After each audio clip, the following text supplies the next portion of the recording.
முதலமைச்சரின் ஆலோசகராக ஒரு ஜோதிடரை நியமித்த வரலாறு படைக்கப்பட்டது. ஜோதிடத்தில் ஆட்சியை நடத்தும் அறியாமையில் மூழ்கினார்கள்.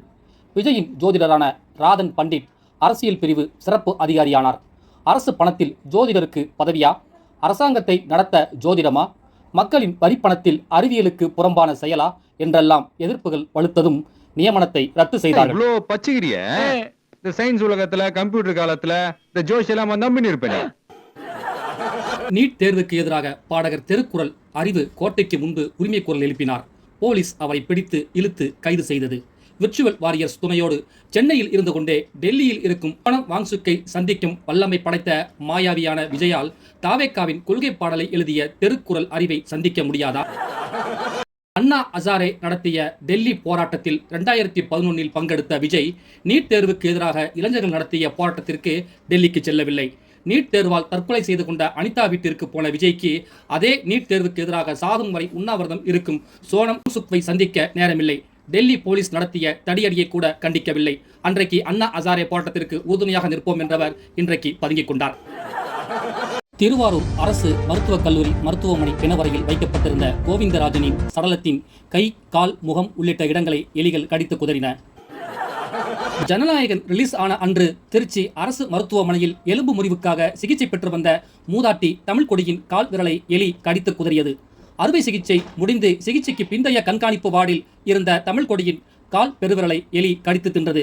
பெருவிரலின் பெரும் பகுதியை எலி கடித்து குதறிய வீடியோ சமூக வலைதளங்களில் வைரலாக பரவிய நிலையிலும் சாதாரண சிராய்ப்புதான் என அரசு சால்சாப்பு சொன்னது. துறையின் அமைச்சர் அருண்ராஜோ ஜனநாயகன் படம் பார்த்துவிட்டு செல்ஃபி வெளியிட்டுக் கொண்டிருந்தார். இன்குபேட்டர்ல வச்சிருந்த ஒரு குழந்தைய பெருச்சாலி கடிச்சு இறந்து போறதுல நம்ம ஊர்ல மட்டும் தான்.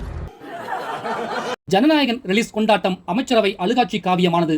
சொத்து குவிப்பு வழக்கில் நீதிபதி குன்கா தீர்ப்பால் முதல்வர் ஜெயலலிதா சிறைக்கு போன போது பன்னீர்செல்வம் அமைச்சரவை அழுதபடியே பதவியேற்றது. 12 வருடம் கழித்து விஜய் அமைச்சரவையில் அதே ரீவைன் காட்சிகள். அடல்ஸ் ஒன்லி படத்திற்கு அழுதவர்கள் என்று வரலாறு இந்த பிரபஞ்சத்தில் அரங்கேறியது. தெர்மாக்கோல் விஞ்ஞானி செல்லூர் ராஜுவுக்கே டஃப் கொடுத்தார் திருவெரும்பூர் தாவேகா எம்எல்ஏ நவல்பட்டு விஜி. திருச்சி அரியமங்கலம் குப்பை கிடங்கில் உள்ள 7 லட்சம் மெட்ரிக் டன் குப்பைகளை துவாக்குடி அருகே 1700 அடி ஆழ பாறை பள்ளத்தில் கொட்டிவிட்டால் யாருக்கும் எந்த பாதிப்பும் இல்லை என அரிய கண்டுபிடிப்பை அரியமங்கலத்திற்கு அளித்தார். பிரதமர் மோடியை சந்திக்க டெல்லி சென்ற முதல்வர் விஜய் பத்திரிகையாளர்களை சந்திக்காதது தொடர்பாக செய்தி வெளியிட்டதற்காக புதிய தலைமுறை டிவி அரசு கேபிள் சேவையில் விட்டடிப்பை எதிர்கொண்டது. நீட் தேர்வுக்கு எதிரான கரப்பான்பூச்சி ஜனதா கட்சியினரின் தன்னெழுச்சி போராட்டத்தை மோடி அரசு டெல்லியில் ஒடுக்கியது. டெல்லிக்கு நாங்கள் கொஞ்சமும் சளைத்தவர்கள் அல்ல என தாவேகா அரசு நீட்டுக்கு எதிராக போராடியவர்களை தமிழ்நாட்டில் இரும்பு கரம் கொண்டு ஒடுக்கியது. டெல்லியிலும் தடியடி, தமிழ்நாட்டிலும் தடியடி. டெல்லியில் மெட்ரோ ரயில் நிலையங்கள் மூடினால் தமிழ்நாட்டில் மெரினா கடற்கரையை மூடியது விஜய் அரசு. கொள்கை எதிரின்னு சொல்லிக்கிட்டு 2 பேருமே அண்டர் கிரவுண்ட் அலைன்ஸ் போட்டார்கள். இவங்க 2 பேரும் அடிச்சுக்கிற மாதிரி அடிச்சுப்பாங்களாம்.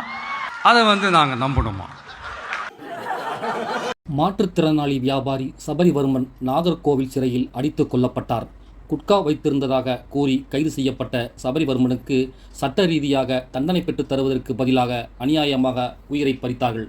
குட்கா வியாபாரியிடம் 40 கோடி ரூபாய் லஞ்சம் வாங்கிய வழக்கில் சிக்கிய அதிமுக முன்னாள் அமைச்சர் விஜயபாஸ்கரை தாவேக்காவில் சேர்த்துக்கொள்ள வேகத்தை காட்டியவர்கள் 200 கிராம் குட்கா வைத்திருந்தவிடம் வீராப்பு காட்டியது. விஜயபாஸ்கருக்கு சிவப்பு கம்பளம், சபரிவர்மனுக்கு மரணம். நாகர்கோவில் சபரிநாதன் மரணம் நடந்து 10 நாளில் சட்டவிரோதமாக மதுபாட்டிகளை பதுக்கி விற்ற வழக்கில் கைதான தூத்துக்குடி அருணாச்சலம் தென்பாகம் போலீஸ் விசாரணையில் உயிரிழந்த சம்பவம் அரங்கேறியது. அன்றைய தினம் அமைச்சர்கள் எல்லோரும் ஜனநாயகனை பார்த்து கொண்டாடி கொண்டிருந்தார்கள். உங்களுக்கு மனசாட்சியே இல்லையா, ஜாலியா விசில் அடிச்சு படம் பார்க்குறாங்க என அருணாச்சலத்தின் அம்மா எழுப்பிய கேள்வி மந்திரி சபையை உழுக்கவில்லை. பண்ணிட்டு ஜாலியா படம் பார்த்துக்கிட்டு இருக்காங்க தியேட்டர்ல உட்கார்ந்து. சென்னை எம்ஜிஆர் நகரில் போலீசாரால் விசாரணைக்கு அழைத்துச் செல்லப்பட்ட வெங்கடேசன் வீடு திரும்பியதும் மரணம். திருச்சி பாளையநல்லூரைச் சேர்ந்த ஸ்ரீராம் போலீஸ் விசாரணைக்கு பிறகு வீட்டில் தற்கொலை. தனது கைபேசியை திருப்பிக் கொடுக்க கிருஷ்ணகிரி சிப்காட் காவலர் லஞ்சம் வாங்கியதால் சிறுவன் தற்கொலை. தென்காசி சிவகிரி காவல் நிலையத்தில் போலீசார் தாக்கியதில் மன உளைச்சலில் முதியவர் அந்தோனிராஜ் தற்கொலை என அடுத்தடுத்து பலர் போலீஸ் டார்ச்சரால் உயிரிழந்தார்கள்.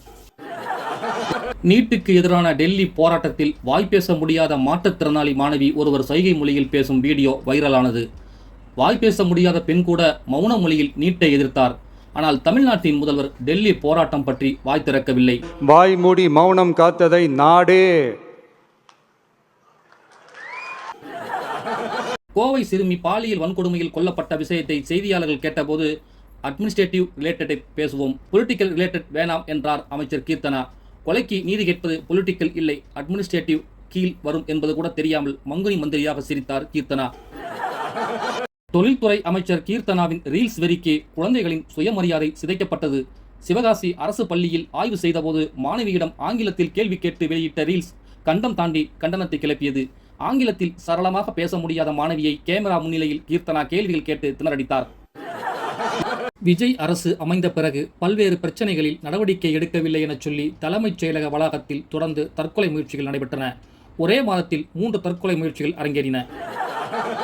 தாவேகா ஒன்றிய செயலாளர் ஒருவரை தொகுதி மாறி வந்ததால் என் தொகுதிக்குள்ள வர்றதுக்கு யார் அவனுக்கு அதிகாரம் கொடுத்தது, அடிச்சு கொன்னுடுவேன் என ஜெகதீஸ்வரி மிரட்டும் பரபரப்பு ஆடியோ வெளியாகி ஏழரையை கூட்டியது.